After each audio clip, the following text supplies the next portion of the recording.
We're back! Got a lot to talk about this lovely, lovely Monday evening. It was an eventful race at Texas Motor Speedway this week, and I don't think it was eventful for the right reasons. You can tell what the title of this stream is. It is Demolish Texas Motor Speedway, and I think they should have done that immediately after Tyler Reddick got his car off the racetrack last night, because that track is an absolute dump. All right. We got Wessel. How you doing today, my friend? Doing good. Tegan, you're here as well. How's it going? I'm here. Another day. Yes, that's true. We got Maddie down in the bottom right. How we feeling, Matt? Doing good. Another fine Monday on the stream. Absolutely. Hopefully we get Judgy to hit at least 61 tonight and get a Cowboys W over the Giants.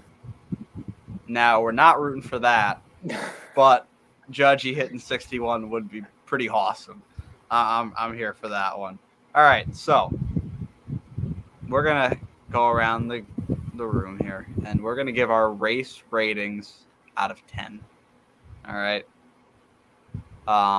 Wessel, I think you didn't watch the whole race, but from the highlights that you watched, what do we got? I'm gonna go a fat 2. 2 out of 10. A 2. Tegan? Does that count? That 2? Is that also a 2? 2? Yeah, I'll go with a 2, just so I can do this. Okay, that's fair. Matt, what do we got? Yeah. I'll say 2, just so everybody has the same number. But like you said earlier, it was exciting, but not exciting for all the right reasons. Yeah, I'm going to go 3 or 4 out of 10. It wasn't – there was actually some decent battles at points during the race, but Texas is just not – we'll talk about the tire issues later. Actually, probably not much later, but the track is just a very frustrating – oh, geez, Tegan, this guy's got COVID. Sanitize your shit. Right? This track is just so frustrating to watch. It is so frustrating to watch a driver try to make a pass at Texas. They mess the track bad so much that they have to put sticky stuff all over the place. And the track's stained from it now. Like, it's awful. They ruined, like, the track is destroyed. It's so bad. Tegan just sent me this. Jeff Gluck's good race poll from Texas currently has a 13.6% for yes and an 86.4% chance for no. And I'd like to ask the 13.6%. They're the ones that like to see wrecks. And they must have been smoking the good stuff before they watched that race. Mm-hmm. Because that race was garbage. It was so frustrating with the tire issues, just the track in general.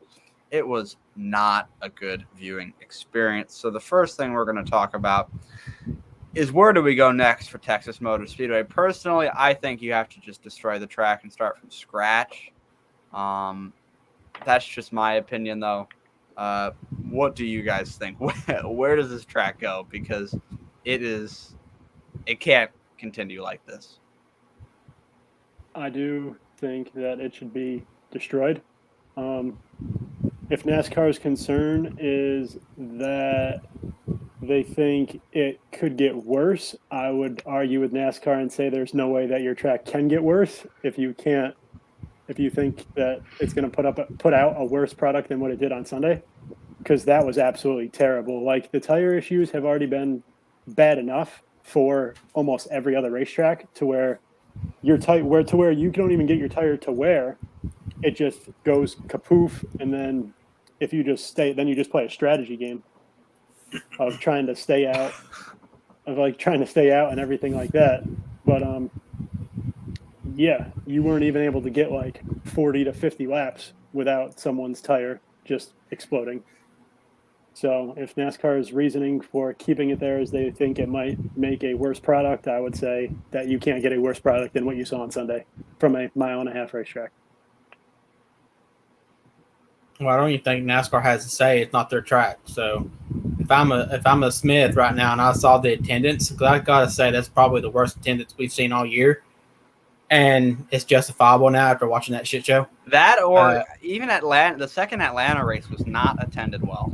Well, it's hot for one. Yeah. They're stupid for having both the Atlanta July race race in in Atlanta, July. not a night race, and in Texas it was 95 degrees. That's not counting the humidity and stuff. So nobody's gonna go pay to watch a shit show and have sweat down the crack of their ass. So yeah, it's either they need to redo the track completely from the ground up, or NASCAR is gonna have to make a decision not to go back. I'd even just go as far as saying, hey, sorry, give us another racetrack out of your group of racetracks next year, but it ain't Texas. I'd be willing to go to Kentucky right now. Absolutely. No doubt I'd rather go to Kentucky than this. Like, yes, 100%. Wessel, what are your thoughts? Where does Texas go next? I think this track goes to the graveyard with the rest of them. Kentucky, it stinks. Stick it down there. Texas, it stinks. Stick it down there. Nashville kind of stinks. Needs to go back. Whoa! Nashville Speedway, you remember that shit track? It's in the graveyard for a reason. Nashville was a good race this year. Not really. It wasn't last year either. I went to that race last year. It wasn't too good to watch either. Yeah, but it's an okay track. It's not like an unacceptable track like Texas. It's just you're just saying that because it's an old ass fucking track and it's been in NASCAR for 100 fucking years and it's everybody loves it because it feels old and special. That's the only reason why people fucking give it credit. When you get right down to it, the racing ain't worth a shit on it either. And look, I completely agree with Tegan because you know what's going to happen whenever we go to Nashville Fairgrounds and they don't fix the short track package for this car? It's going to suck. It's going to be really, really bad. It's going to be a bad race. And North Wilkesboro will show that too. Probably. Yeah, what? Mm-hmm. Yeah, I don't understand, because we put our eggs in the short track basket. And I actually, if we're in the Gen 6 car right now, right? And you say, all right, what do we think is a better quality race, a mile and a half or a short track? I don't think it would be even close. Because you look at like the Martinsville races of the last few years, the Bristol race last year at the night race, those were phenomenal. And the Gen 6 car put on really, really good short track races. And really the Gen 6 car failed to produce any mile and a half action. Let's stop right there. The only thing that failed on the Gen 6 car was the horsepower package. Yeah. The Gen 6 car was good. It's just NASCAR did not want to do anything with it. They didn't want to bring the horsepower back. And now they're stuck in this car, and they're probably going to have to. They're probably going to have no choice but to go back to 900 or 1,000 horsepower, at least on short tracks. It's the only thing that's going to help. Yeah. Because the brakes are so good that they're just like there's no room for error, Yeah. And then on top of the shifting, like you can just drive it deep as you want to the exactly. You're it's like getting back out. It's like they're racing on Heat 5. I'm sure they don't race on freaking to simulators anymore. Let's just break out the fucking PS4 and stick in Heat 5, guys. It pays to overdrive. Yeah. It does, and because when you can just shift down one and get right back in the gas, there's no penalty for mistakes. I mean, that's what short tracks were. You have to wait for a guy to make a mistake to get by him, or you got to push him out of the way. Saving your shit. You can't bump anybody out of the way. The tires don't wear, and nobody can make mistakes because you can just gear down and go straight up again. I mean, they have a big problem, and Martinsville is going to stink. It's going to be bad. I want to see if everybody's going to leave that race about midway through. I wouldn't be surprised. We'll text Bradley. Bradley may not miss our race after all that night, so he may get to the hotel in time. What do you mean? He's going to miss that race. He's going to be right up in the front of the line with his duffel bag. With his bag. His bag of goodies. Get the bag, Dale. Get the bag, Dale. Rick, are you hungry? There's food in the bag. So, tire problems really were the biggest issue here at Texas. Kind of reminiscent of an Indy 2008 situation. I would not say as bad as Indy 2008, but it was close to. It's probably one of the worst races in terms of like just bad overall since Indy 2008. What do we think the tire issues are? Because it looked like it was guys getting in the bumps in 3 and 4, and maybe that was just blowing their tires out. It was bizarre. Did anybody see Rodney's tweet about it earlier? He literally wrote like 4 screenshots worth of notes. I can read it. He basically just told how to set up a car, how to make it better. So it's like, I love it. These crew chiefs and these drivers are finally, they're sick of the shit. They're starting to rise up together. And I said this last week, I think, or last night during the race, that's what it's going to take. It's going to take some of these veterans to finally start getting together and start telling it like it is. And that's exactly what's happening with Harvick and Denny Hamlin. And it seems like both their crew chiefs are on board with it. So, I mean, they're starting to let some information out now. So it's just like I always said, let the crew chiefs and these teams fix your problem, because NASCAR ain't going to do it. They don't want to. All right. Do you want me to read the Rodney statement on what he uses the issue? You can. It's a little technical. It is, but I think it has, or I can share the screen so that. I mean, he defended himself and all the other crew chiefs is what he did against Goodyear, is what he's doing. I don't blame him. Yeah. All right. So I'm going to do this. All right. My view still comes down to the rules and the box we are in, and the track at Texas compounds it all. The problem wasn't necessarily the tires. Yes, they could be better. They could always be better. But the reason there are tire issues is the shock limiter rule. The teams wouldn't be running the tires lower if you could get the car lower in the back and the diffuser to its optimal downforce point. If you could run the car lower with the suspension, you would actually run more air in the tires to keep the travel more consistent. Another option that would help is make the rear diffuser where it makes the most downforce, with it a half-inch higher than it is. Or is that a half foot? It's a half inch. It's half inch, yeah.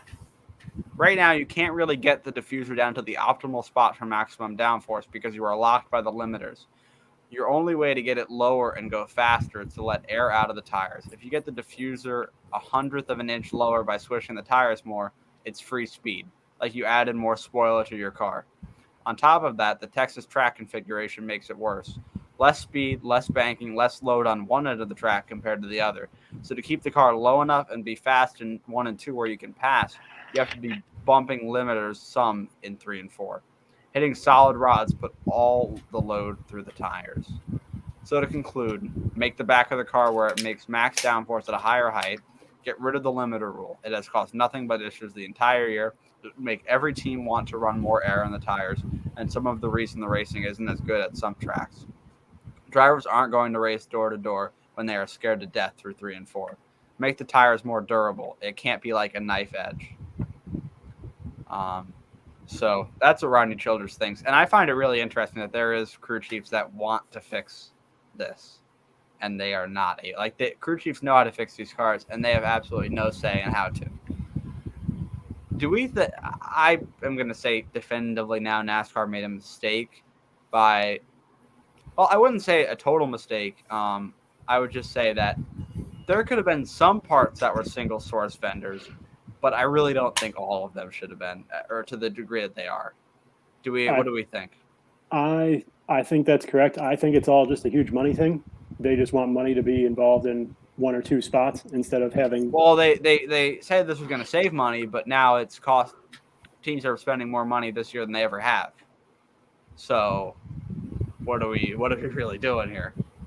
Yeah, I think what I mean by that is that I think they just want all the money to go to like a single vendor, to like a particular vendor, instead of being able to spread it out through multiple different places.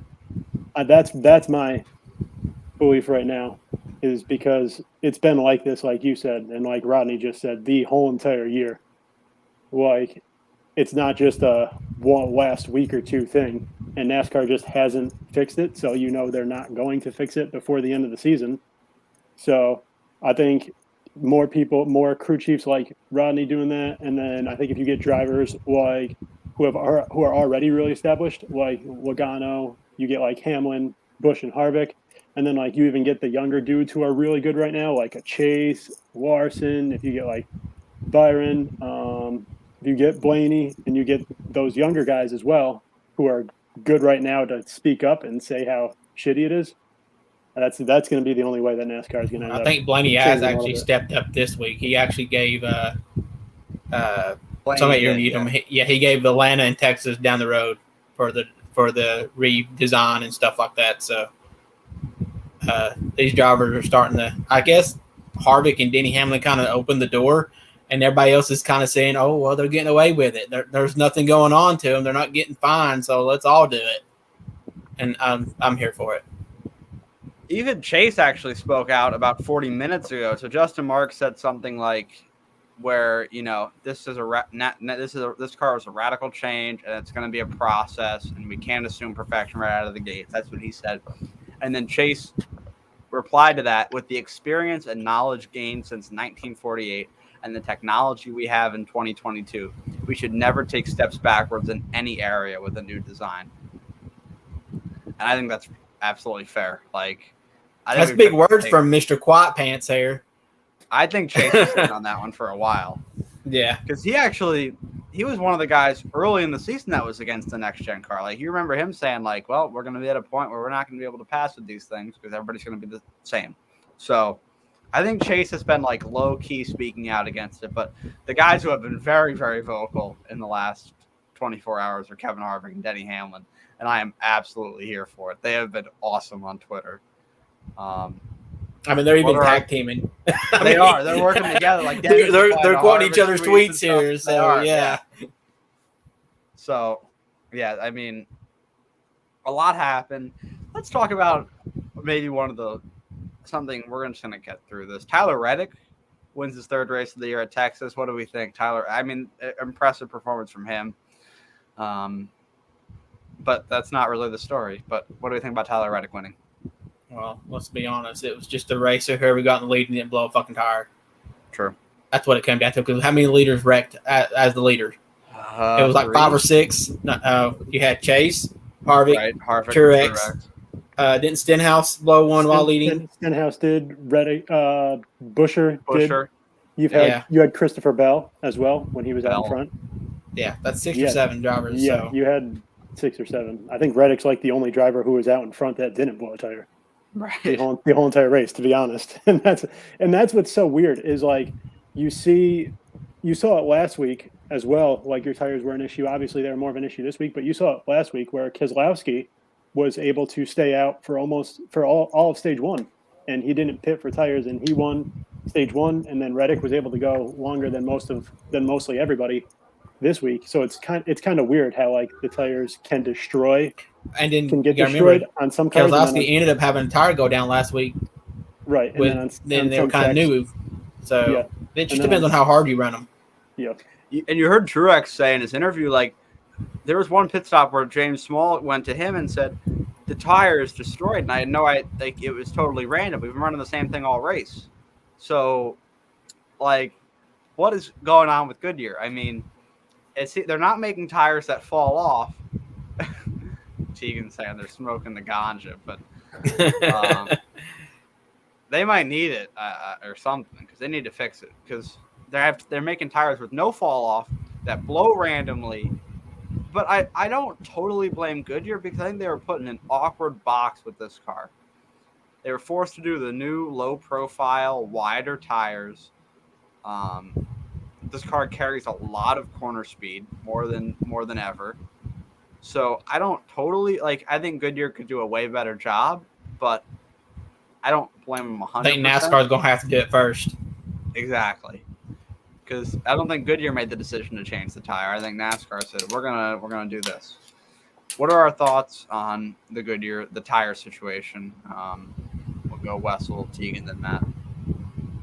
So it seems like for a long time there's kind of been problems with Goodyears. We've been having problems over the last few years where the tires weren't wearing enough. And this is all because of that Indianapolis race. There was an Indianapolis race where we were blowing tires every 10, 15 laps. And less than that even. So yeah, like ever since then, it just seems like they've been making their tires way too sturdy. I don't know if this is some kind of marketing scheme that they have going of, oh, look how good our Goodyear tires are. They can run 500 laps without like anything happening to them. But at the end of the day, we're never going to get another tire competitor to come in. It's not 1969 anymore. NASCAR won't Tire let Wars, it. it's not going to happen. NASCAR's not going to let it. Goodyear's paying NASCAR way too much money for the exclusive rights deal. And it's just, we're never going to see any other tire competing. So, I mean, it's just, we're going to get what we're going to get. Yeah, I agree with that. The Indy track deal was kind of put Goodyear into a spell safe, I guess. It was a PR nightmare for them. Yeah. But that was because they made a mistake with the tire compound. I feel like 2014. We had some good tire wear that year because I remember a lot of pit stops came down to who took 4 tires and who didn't. And people 950 horsepower. Yeah, people could come through the field on 4 tires pretty quickly. Now you can do 200 laps at Bristol without pitting. So, and that should be a track you shouldn't be doing that at. So, exactly. It's hit and miss, and I think some of it is the car this year. Goodyear's probably playing it safe this year. Maybe next year they won't. We may be bitching them out next year because they wear too much. Who knows? But right. I don't. They also don't want them to wear because hell, they charge what $10,000 if not more a set now. Yeah. So, yeah, I guess you don't want to take tires anymore either. Yeah, it's definitely different watching last year's NASCAR compared to even this year's NASCAR because you just don't see tire wear. You just see random tires. You didn't even at points last year though. Like we look at the 2020 Texas race. Austin Dillon was a 16th place car. He stayed out in the stop, had clean air, and walked away because the tires didn't wear. So I think it's been going on for a little while now. I think Texas is a track that's been especially affected by it. But when you look at like a Bristol race that just it isn't affected at all, that's when the eyes kind of are like, you raise eyebrows at it. Yeah, I think it's just magnified this year as well because you have the next gen car, a brand new car, and I think people just throw the tire issue around and stick it to that. Yeah. So we talked about it a little bit earlier, but the Texas attendance did not look good. It looked like there was nobody there. How do we defend coming back to a track that has bad attendance and bad racing? And it's in the playoffs next year. Remember that. Yes, it's in the same spot again next year. So how do we defend this? Like what are we doing here? What do we? Money talks and shit walks. My only suggestion would be making it a night race because then it should be a decent amount cooler, so you're going to get people out. Because I can promise you, no one's going to want to sit for multiple hours in a 95, 96 degree day in Texas when your real fuel is going to be like 110 degrees. There's going to be no one wanting to do that, regardless of what the sport is. There's going to be no one wanting to just chill like that. So at least if you make it at night to where it's like maybe the low to mid 80s at night, even if you still get humidity and it feels like 92 is going to feel a lot better than 110. Yeah. That would be that's the only way. I'm sure Texas has that desert weather going right now where it's really cool at night, but really hot during the day. Yeah. So it would probably be 40 degree difference at night at this time of the year. And maybe they need to move it back, a couple years ago, it was in November. So it was in the next round, not this round. So maybe they need to move it again. But quite honestly, they don't need to move it nowhere but out of the fucking. They need to move it out. Need to move it out of the picture altogether. But you're not going to fix the attendance. Make it the second race of the year so you go there early and don't go there again. Okay? Yeah, I don't think you're going to fix the attendance either way. They should put it on the 13th month of the year on the 32nd day. 8th day of the week. I agree. How about February 30, the 30th? That's early. We can do February 29th. You know what? Let's make it a leap year race. We'll go there once every 4 years. That's all we got to do. That's it. Oh, man. If only.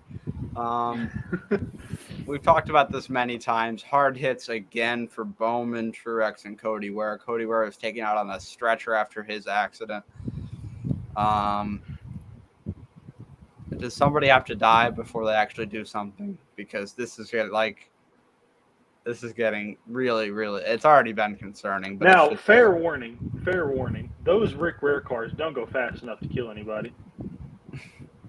I don't know. He hit that wall doing 180. He It's did pretty hit fast. pretty hard, but Yeah. And then he hit the pit wall. And from what I've been reading on Twitter, that there was some people on the radio said that he was actually knocked out when he hit that wall on pit road. So that's what took him so long to get safer him barrier out. there. I mean, I know that you can't really put a safer barrier on pit road because guys going over the wall and everything. And I'm sure he was already out before that. But yeah,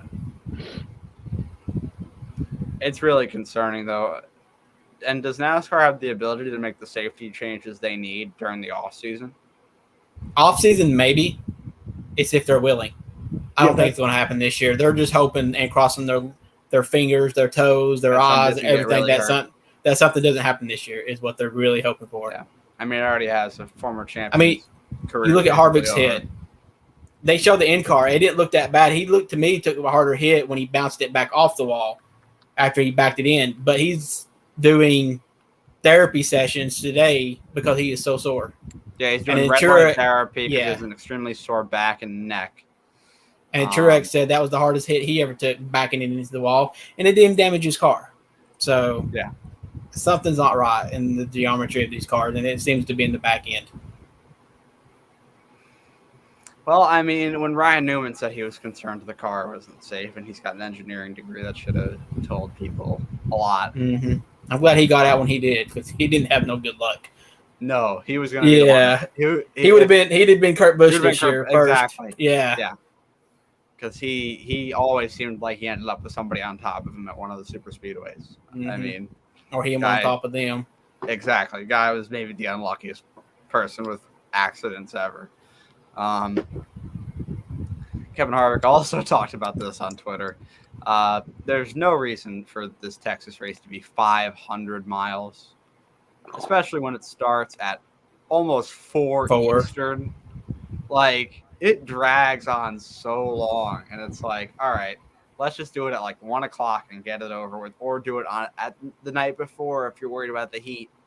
Because, I mean, I don't know.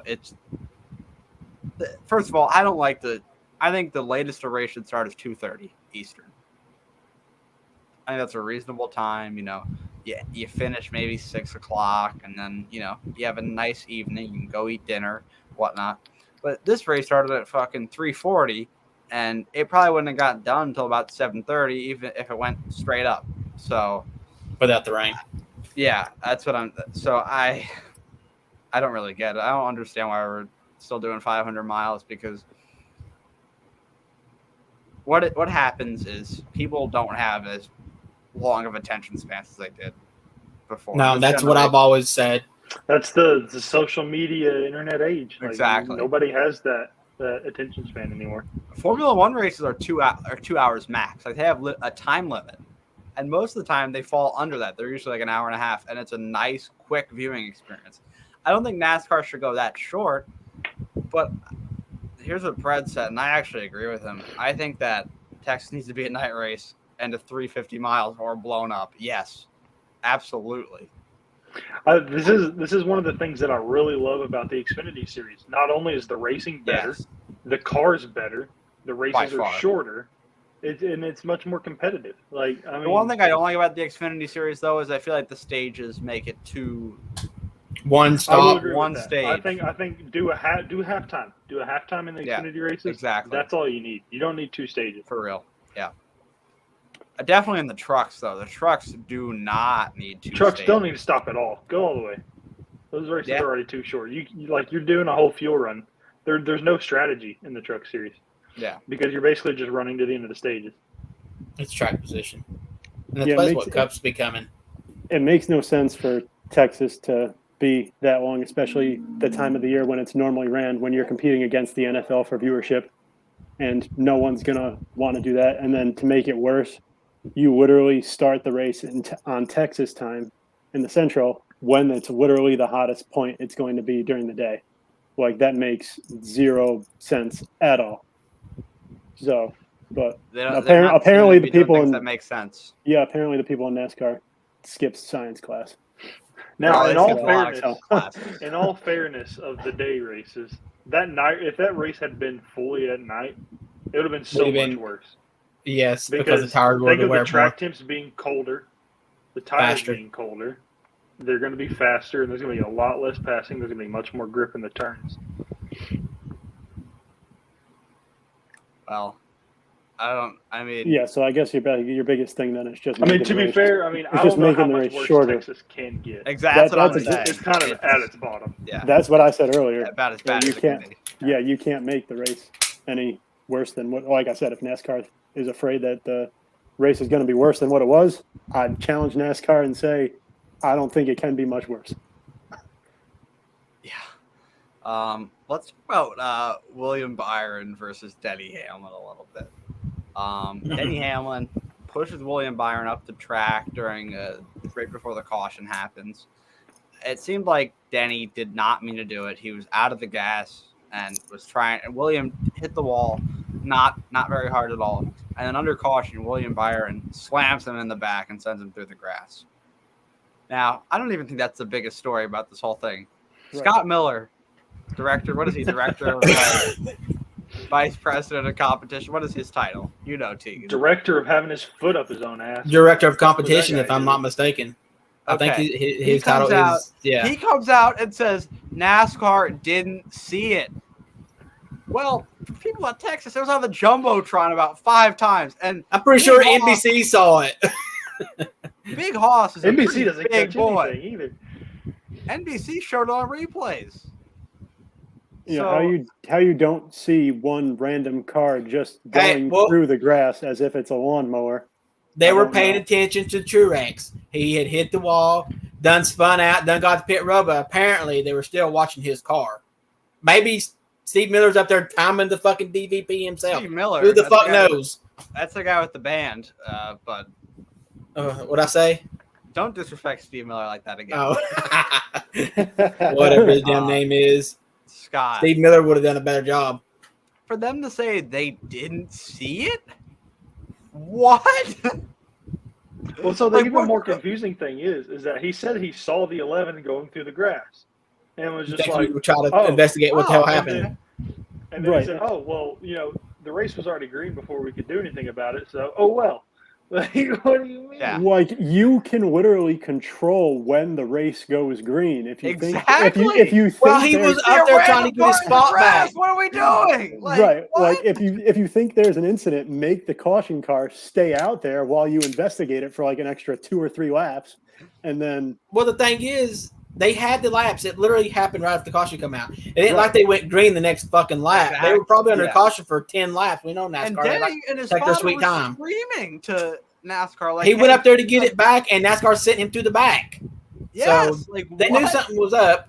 They just didn't care. They wanted that race over with more than we did. Yeah. I mean, but so do we think William Byron gets penalized this week? I think he has to. I think he has to, because if not, you're setting a precedent. Exactly. I think Denny and Kyle Busch both said it. yeah, if he doesn't get penalized, I can almost What's to keep promise somebody you- from doing that to help their teammate at Phoenix? Right.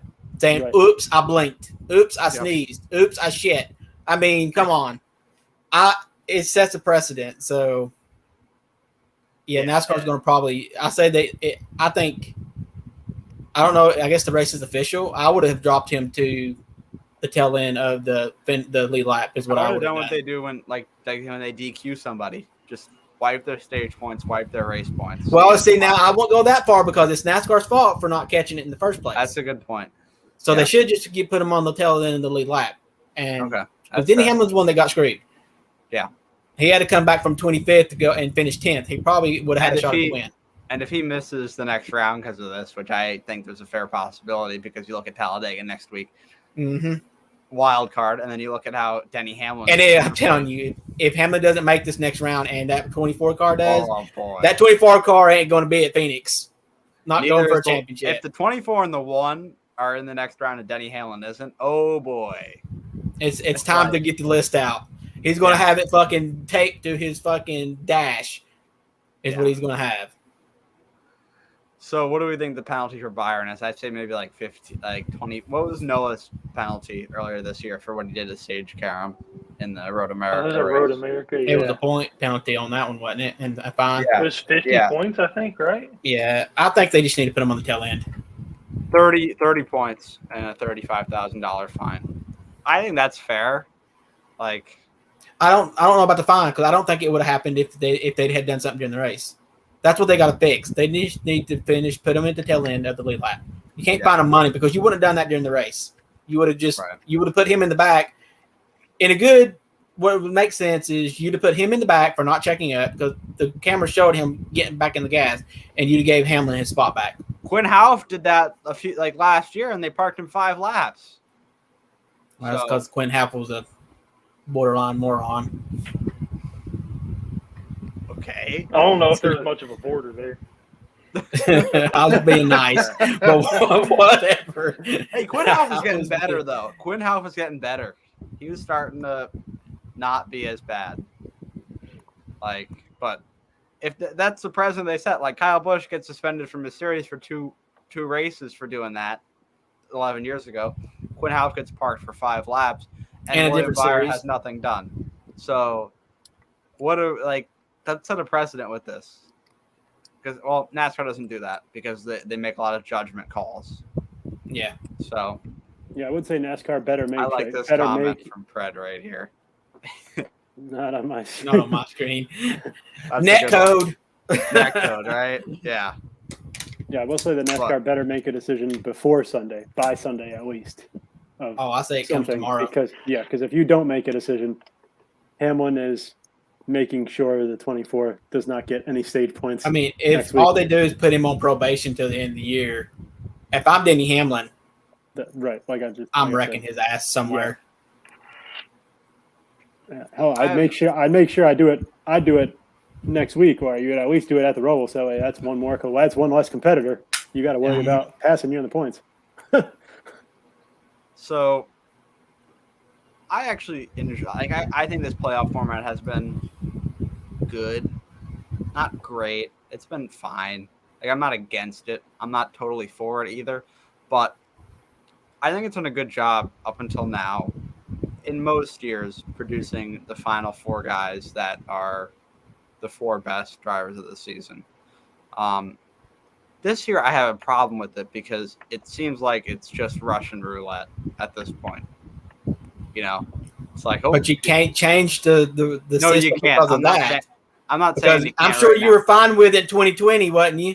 When Harvick dominating got fucked. I'm not talking about that though. I'm just saying that with the issues that are happening because of the next gen car. You look at Kevin Harvick, who I personally think was a guy that bordered on being a Final 4 contender heading into the playoffs. Oh yeah, I mean he's had 3 races out of the 4 where he's got fucked.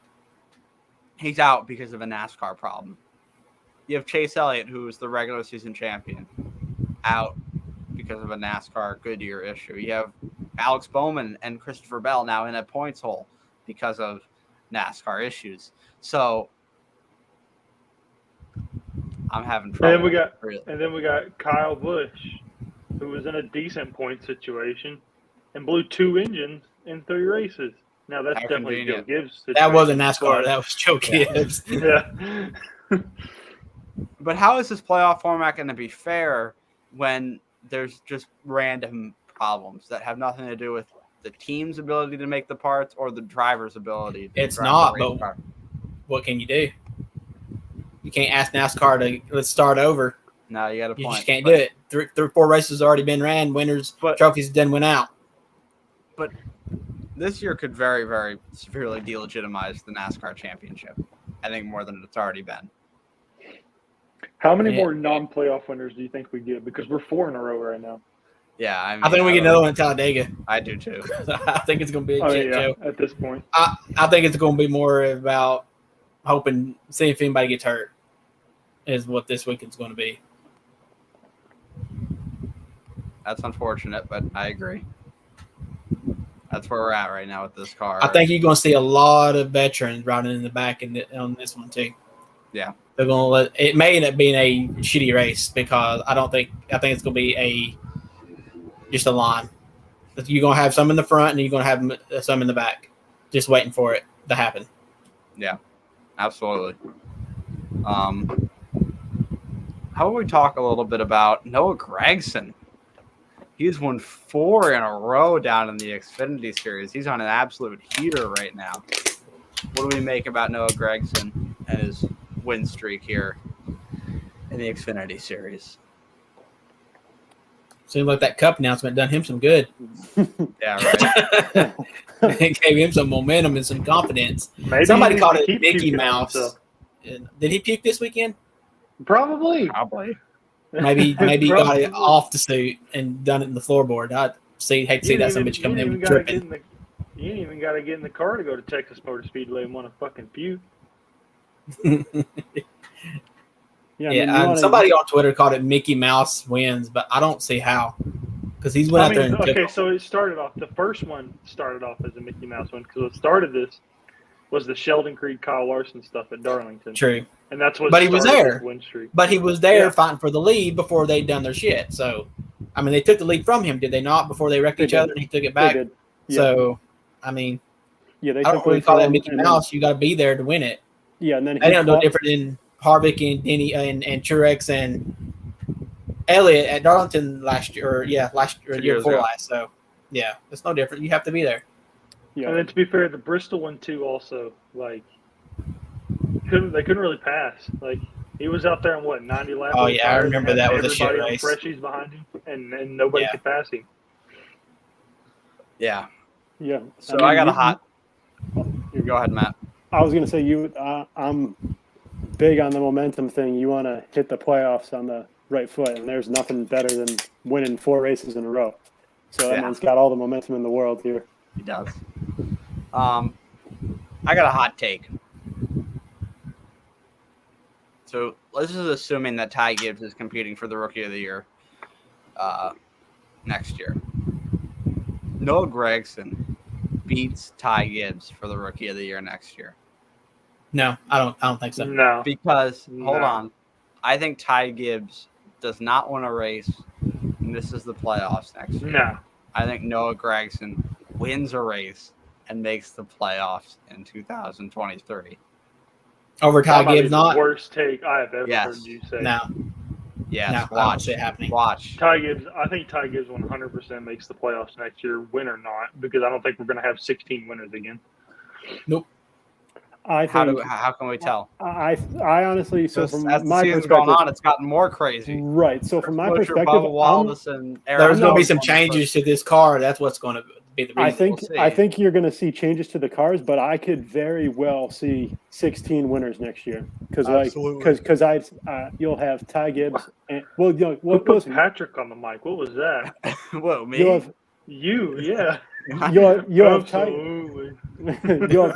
Ty Gibbs and you'll have Noah racing full time. Absolutely. You could definitely see one of those two winning a race.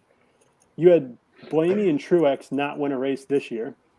One of those two you could easily have win a race, and then it's not out. Yes, and then it's not out of the realm to have everyone from Hendrick winning a race. You could see that. You could see. Well, so what do you think about that? Yeah. You could see everyone from Team Penske winning a race. You could see, like I said, from Joe Gibbs, you could easily see Ty, Hamlin, and Truex winning a race. So right there, you've got about 13 or 14 different drivers. You've got Daytona and Talladega, which are your wild cards. I'm one of the people who definitely think you'll see 16 different winners again next year, just based off the people who didn't win this year, and then having Gibbs and Gragson being as good as they are in full-time rides next year. I definitely think you're going to see 16 different drivers win or more. I think you're giving Petty GMS a little too much credit. Yeah, I don't think we see it. Darlington is their.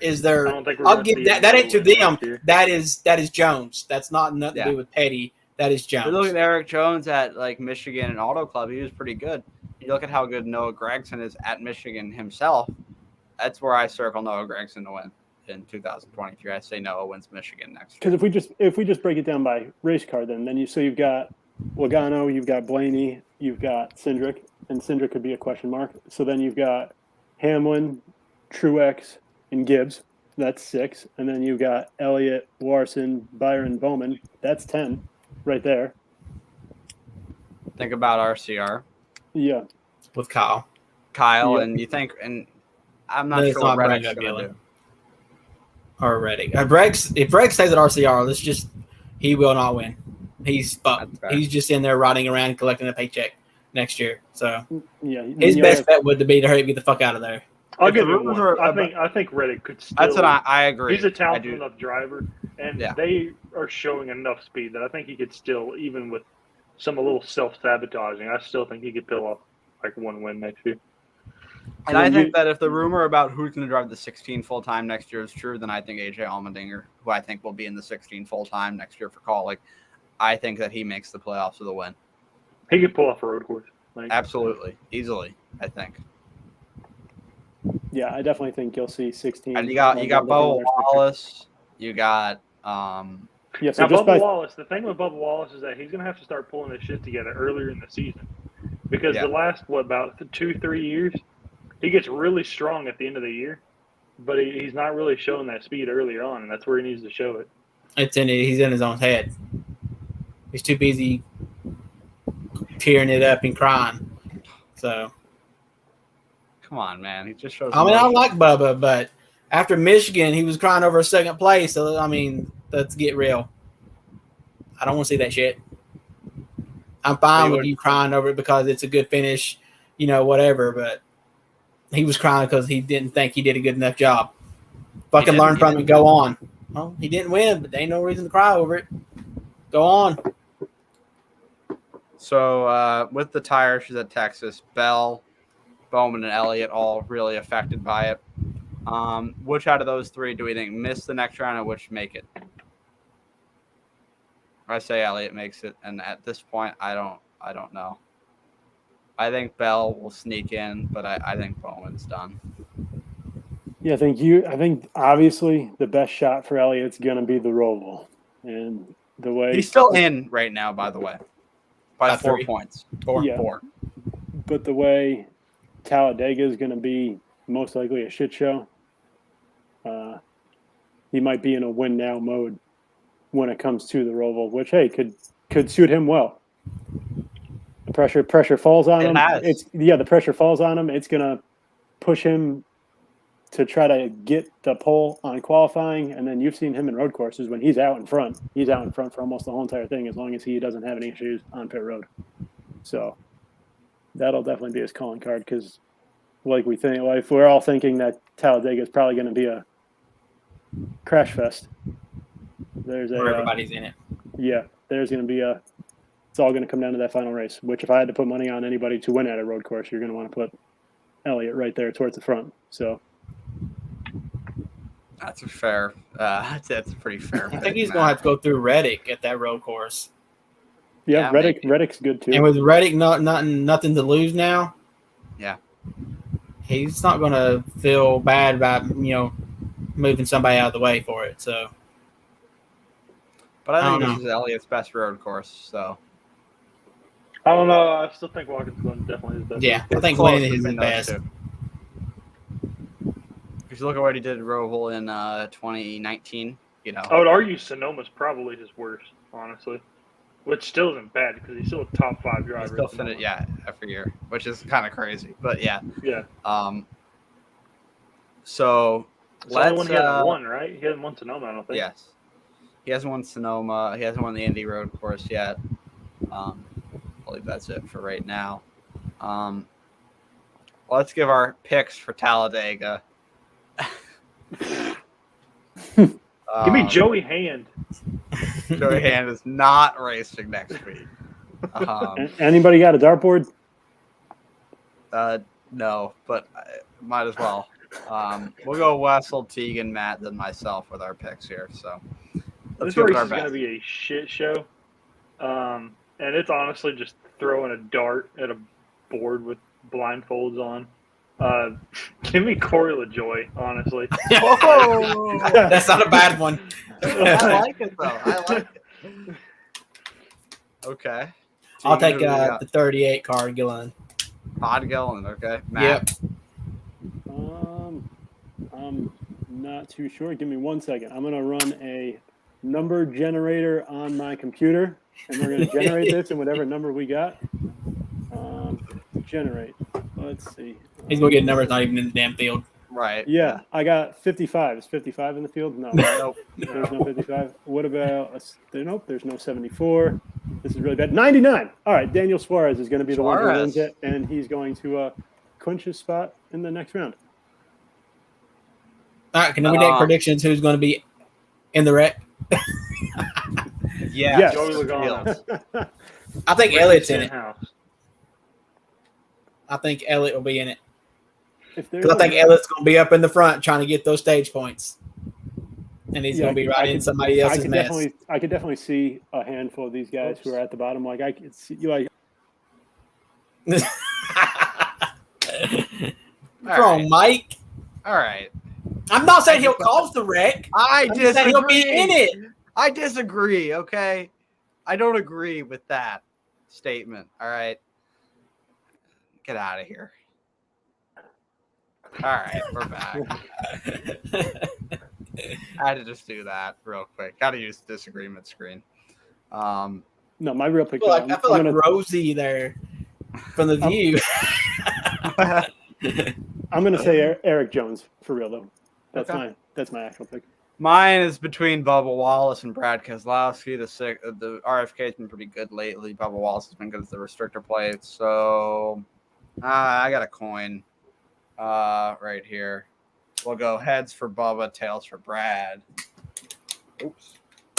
Heads, Bubba. So Bubba Wallace will win. I think he causes the wreck that Chase is in, actually. I'm going to get you twice, bitch. Don't make me kick these two out again. I will. I will bring us right back to the disagreement screen. Kurt Busch. How's he doing? Has anybody heard from him? Has he said anything? No. At this point, I don't he think pops he's up at coming a back sporting to event. Yeah, you had like a random soccer match. I mean, man, at this point, I just don't think he's done. coming back this season. Like, there's I don't think no he's coming way. back at all. I'm starting to wonder if he's coming back at all. Definitely not this season, but I'm starting to wonder if he'll come back at all. Reddick may have a car waiting for him next year. I think Richard Childress is playing the long game with the Reddick. He's going to make some money. Yeah. His charter is going to be paid for and then some. And then he gets to resell it. That's what I would do if I'm him. Smart. We have a CFRL race this week. We had Tegan winning at Las Vegas with everybody having problems except Tegan. I Mickey Mouse that one. You probably would have won anyway, I think. Maybe. Would have been close. I had some strategy up my sleeve. Didn't need to use it, so. Yeah. Because me and Badfast finished 15 seconds behind you, which was interesting. So it would have been close, I think, between the three of us. Did y'all speed? Badfast and I did speed, yes. They sped and Bradley spun out going into pit road and had a 13-second damage fix. So basically, he sped too. That was the three behind me. So that let me take my 4 tires. So you were in third when all that transpired. No, I was lead. You and Badfast short pitted me. Right, but I'm saying though that you were out of the 4 of us, you were in third at that point, like before. Yeah, I was behind you. You're right. So, yeah, just not. But I came up with a 4th, so I can't be mad at that. But the race isn't really what was important. We have started CFRL silly season, and I think all of us here have announced a couple days early. Who wants to go first with their announcements? And I'll say whatever for anybody that isn't in here what their announcements are. But go ahead. What do we got? Give me some announcements, fellas. We'll go there, Mr. Chairman. 2 of your guys are in here. Well, I'll go, seeing as I'm the one who's actually I'm going to be the only one actually changing a car. Not true. Russell is too. Yeah. He's what, halving his number? Right, that's true. Yeah. I forgot about that. So I'll be joining David and Michael on Hendrick Motorsports, driving the 48, unless we get the new update. DLC. Once that goes, DLC. I'll be in the number 5, but it'll be fun. the 00 days are over. Thank you, It's been- Quinn House. It's been 2 years because I ran it for TNT as well. So it's been real. He didn't really force me. We made a bet that if I bet that he knew you weren't going to win. Yeah, I kind of knew. I kind of knew I wasn't going to win it either. But I just decided to make it because to me the car is just a car. But no, now it'll be fun having people who actually are like legit good at the game, like learning a little bit from them. So Forgot about that bet. It'll be fun. Mike feels shame. I go to Matt before the championship race. Whoever finishes better doesn't get Quinn House. You got to make for a while there though. No, it was me, Mike, and Bradley racing like side by side for the TNT, which just allowed Tegan to skirt away. So there was a not good happy chance. with you after that, Matt.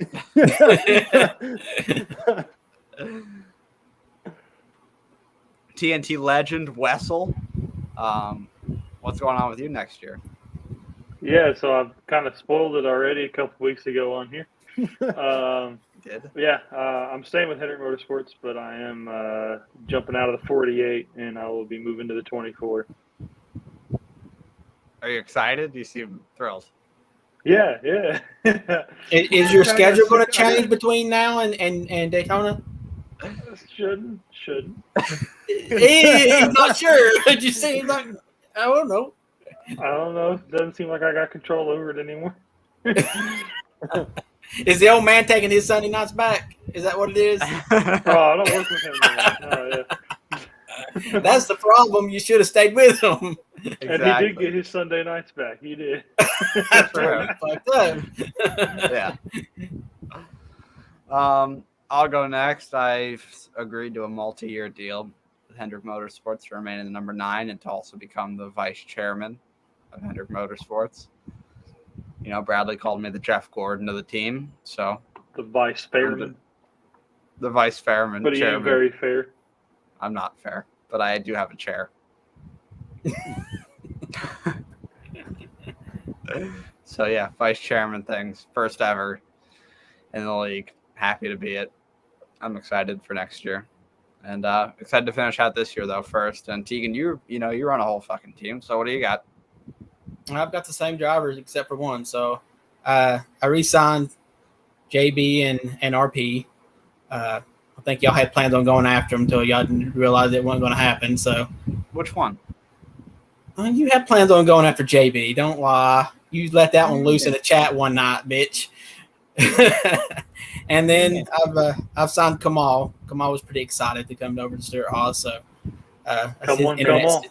Yeah, there you go. I mean, and then a pretty good team next year. I'm excited for the plate races. It was getting a little too one-sided there for a little bit. So now maybe if everybody just shows up, we'll have some team-on-team action here. Well, it depends on this guy right here. Whoa! It's all up to you there, champ. He shows up to the races that don't matter. Possible predicament. That's the last. So we got a couple. Speedway race. We got a couple more announcements. Of course, Predator not returning to the 24 next year. He'll be joining Harris at Penske Racing. Predator will be the 2. Harris will be the 12. With 2 rookies, right? Predator's friend NSP will be the 22, and Darth Kylo, who raced in this league previously in the Truck Series. He'll be back. He'll be in the 21. Tryouts. Pending tryouts, but we assume that they'll make it through. They're capable drivers. Spencer didn't announce this, but he sent me a text earlier. Oh, I've got the. Did you not see his? Hang on. I sent it to Bradley, but I thought I sent it to you. He said to me, I was going to post something like, I'm going to stay in the number 8 car next year and hope to grab some checkered flags. I had a good year. Got a couple poles and some top 5 finishes. All right, let me read what he put on Instagram. All right. The driver of the 8 has decided to continue his dominance in the RCR number 8 Chevy Camaro. He has had a good year of stage wins and a couple of poles and a lot of laps led. A few top 5 finishes and top 10 finishes. He is looking forward to Sonoma this weekend and hopes to keep up his road course dominance. Dominance? Spence. I like you, Spence, but dominance is a bit of a stretch. Don't listen to him, Spencer. Confidence, baby. Gotta have it. That's like Quinn Alves saying he was dominant. He dominated all year. Dominated years finished ago. 36th. Is that all the announcements though? I really don't. No, we still got some in we got the Incog. behind the scenes going on, so we're still working on those. It just depends on the DLC. Yep, there's if it happens or not. announcement. I'm cooking something up with Sal Zavala. We're working on something, so that'll be fun. Dominoes ain't fell yet. Not all of them. Some of them haven't. We're waiting on Incog's a big move. We don't know whether he's what he's gonna do next year. I've actually, to be quite honest, I've got two people going for the same two teams as a combo. So one owns one and one owns the other. So I don't know. Maybe they just need to combine forces and be done with it. We might have our first co-owners. Wouldn't be bad. Wouldn't be a bad idea. Yeah. We got our first vice chairman, so. Now co-owners better, bitch. It is. Your second fiddle. I'm happy. I'm Jeff Gordon, man. Whenever the old man croaks, then it's me. Whenever the old man gets his drawers down around his ankles, you get on your knees, is what you're trying to say. Absolutely. Jeff Jordan's upside down. Oh, man. DW. Couple good Rick Allen nuggets from this week. Speaking of nuggets. I'm hungry. For sure, it was about a hamburger, wasn't it? It was about the new Chop House cheeseburger from Sonic. Yeah, he went into full detail. He was like, there's onion crisps and 2 slices of American cheese on a grilled brioche bun with a beef patty. You know what? They don't need to do Rick Allen doing Sonic plugin. They need to bring back Kyle Petty and Rutledge doing the commercials. Yeah, right. That was pretty fucking funny. That was good. This is another funny one that I enjoyed. We let Jeff Burton handle all the weather issues. Wait a minute, what? Wait a minute, what? Sure in the hell don't let the NASCAR tower decide. No. No, I'd rather have Jeff Burton's blinking ass decide all that. Come on, Wessel. That's not nice. It's not nice.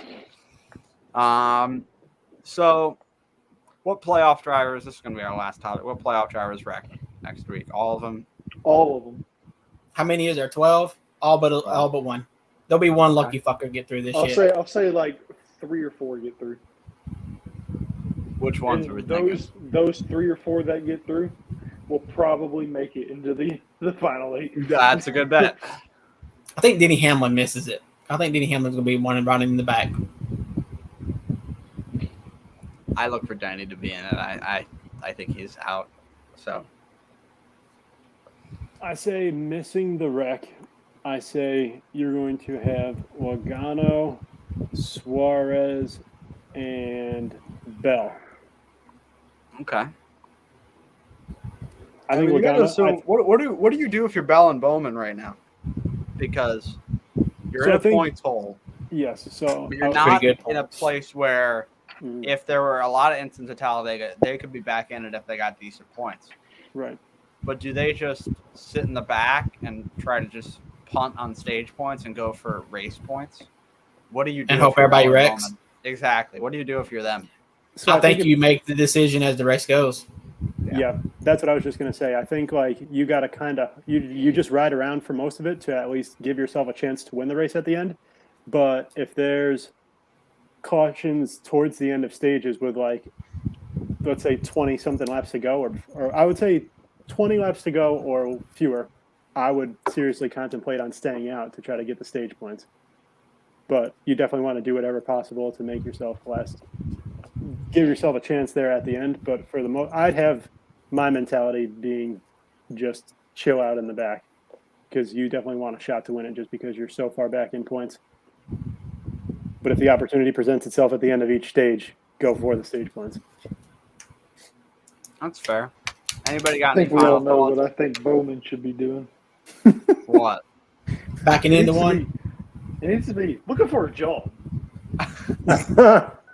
I think Bradley's about to fire a driver the same day you hired him. Exactly, right? Anybody got any final thoughts before we jump out of here, though? I don't think so. Oh, Demolish Texas.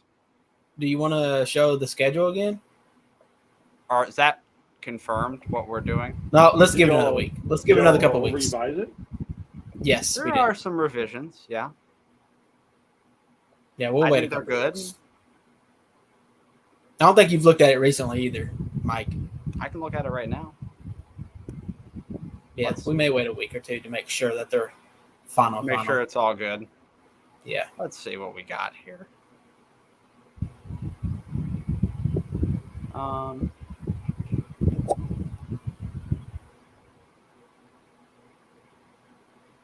I like one thing that you did, I'll tell you that. I figured you would. I'm assuming the gateway.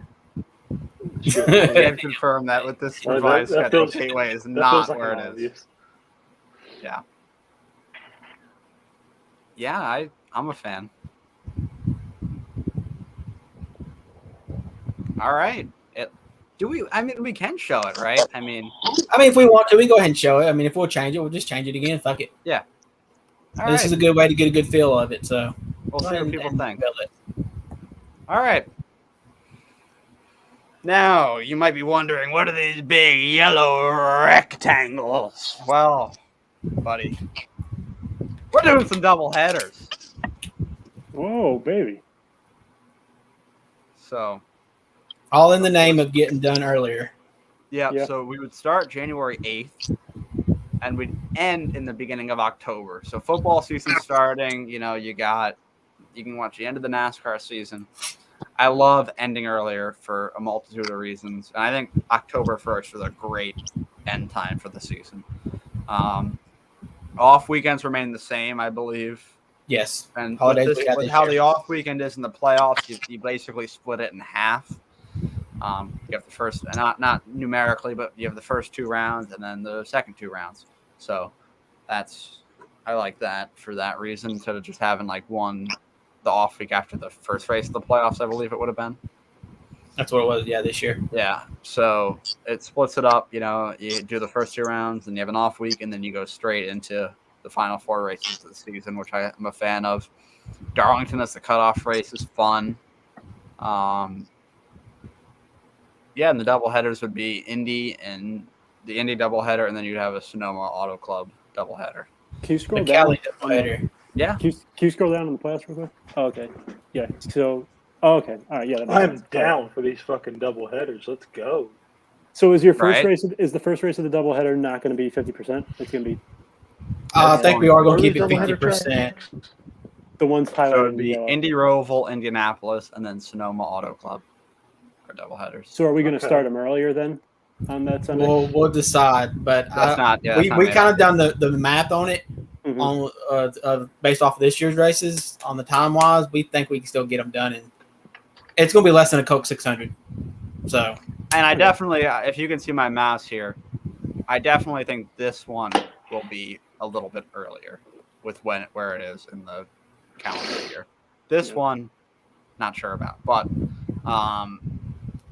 yeah, I think the doubleheaders are fun. There's something different. I believe I don't think the format's totally finalized yet, Tegan, but I believe the order from the first race would be inverted for the second one, right?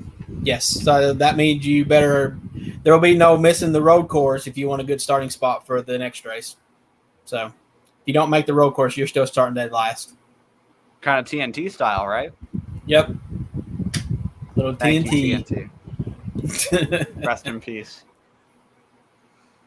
It's been over a year since the end of TNT, right? Oh yeah, we needed it earlier because the new game went worth the shit. Yeah. And I didn't want to have 2 leagues on Heat 5. Didn't want to get burnt out, and I'm not. So here we are. Yeah, I think every track in the game is on the schedule. Again, I think everything we got here is mostly a good track. A couple of races we have twice. I believe it's Daytona, Richmond, Dover, Auto Club, Talladega, Michigan. Is that it? I'm right. did you say Auto Club? I did. You sure Richmond done that twice? Race 2 playoffs. Okay.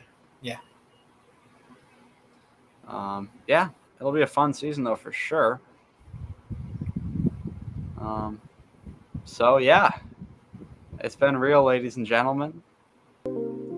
I think it's about that time once again. Cue the It gets softcore late. porn. It gets late when we end these podcasts, you know. Get a little sleepy. It's dark out now. It was not dark when I started this. Ain't dark for Russell's me looking yet. up. Same. Yeah, it's pretty dark. Us Georgia boys ain't got dark yet. It's dark. All right. Thank you for watching, everybody. We'll see you next week.